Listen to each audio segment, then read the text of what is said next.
తోటకాష్టకము 6వ శ్లోకం. జగతీమవితుం కలితాకృతయో విచరంతి మహామహసశ్చలతః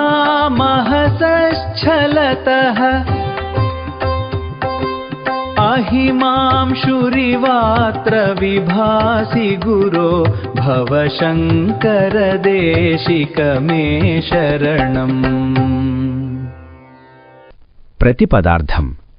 జగతీం ఈ లోకమును, అవితుం రక్షించుటకు, ఉద్ధరించుటకు, కలిత ఆకృతయః మానవ రూపాలను ధరించినవారై, మహామహసః గొప్ప తేజస్సుగల మహాత్ములు, ఛలతః సామాన్య వ్యక్తులవలె మాయావేషంతో లేదా నెపముతో, విచరంతి సంచరిస్తూ ఉంటారు.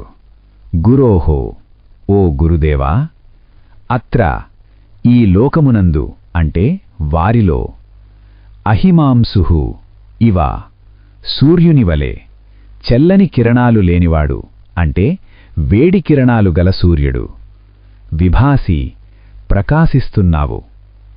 భవశంకర దేశిక మే శరణం ఓ శంకర గురుదేవా, నీవే నాకు శరణం. తాత్పర్యం. ఓ సద్గురు శంకరాచార్య, ఈ లోకాన్ని రక్షించడం కోసం గొప్ప తేజస్సు గలిగిన మహాత్ములు మానవ రూపాలను ధరించి సామాన్యులవలే భూమిపై సంచరిస్తూ ఉంటారు. అటువంటి మహాత్ములందరిలోనూ నీవు జ్ఞాన సూర్యునివలే అత్యంత ప్రకాశవంతంగా వెలుగుతున్నావు. చీకటిని సూర్యుడు పారద్రోలినట్లు నీవు మా అజ్ఞానాన్ని తొలగిస్తున్నావు. ఓ శంకర దేశిక, నీవే నాకు శరణం.